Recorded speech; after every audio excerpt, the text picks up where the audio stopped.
Thanks, Christella. We're out in Tulsa at the Association of Graduates Tailgate before the Army Golden Hurricane game. Have a chance to talk to a West Point grad, class of '89, and a parent and a veteran. That is Christella Chavez.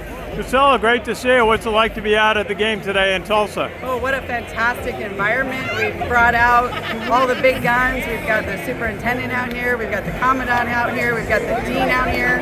We've done some admissions events the last couple of nights. Did an influencer event last night at Southern Hills.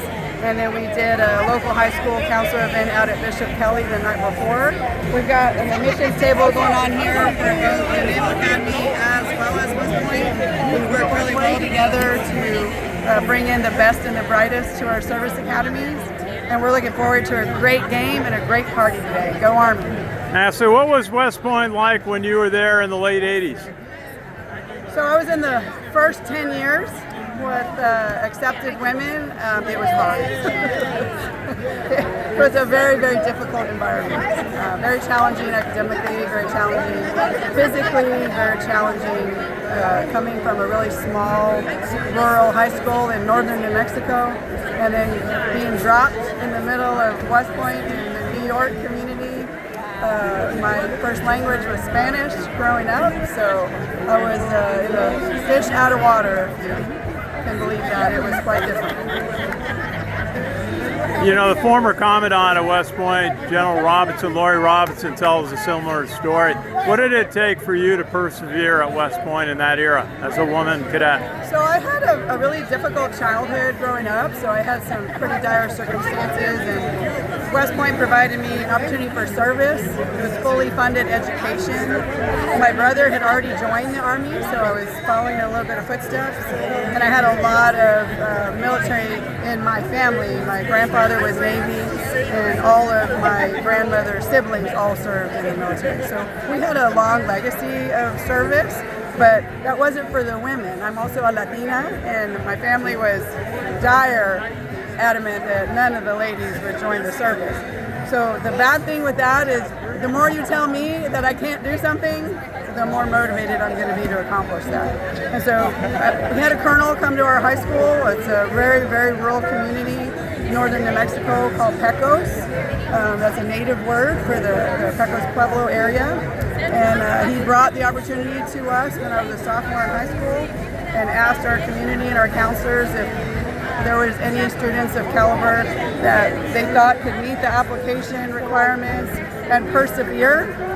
And they pulled out at least 4 of us. My brother was also in that pack. He ultimately decided that was not his path and he enlisted. And then he went green to gold and went ROTC out of Las Cruces at New Mexico State. But I was adamant that that was going to be my path.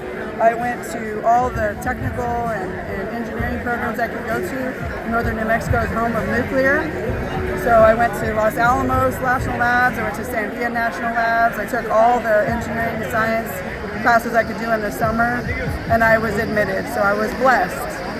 And I had one other student ahead of me that was accepted for the class of 1988. So 2 of us have gone, and 2 of us have graduated, so we're 100%. Well, wow, that's something. Now, tell us about your time in the Army. So I was commissioned a military police officer.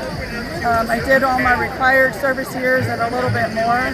I left active duty and was assigned to a reserve unit in Fort Worth at the Naval Air Station as the military police. Started working at Texas Instruments as an engineer for them, and then immediately got pulled and deployed to Bosnia. Tell us about, you're a West Point parent too. Tell us about that. Being a West Point parent? Yeah. So a very different experience. It was probably harder on me as a parent watching him go through that experience and, you know, trying to be hands off and let him have his own experience. But he played football. He was on the sprint team. So I went up there for a lot of his games whenever I could and supported him.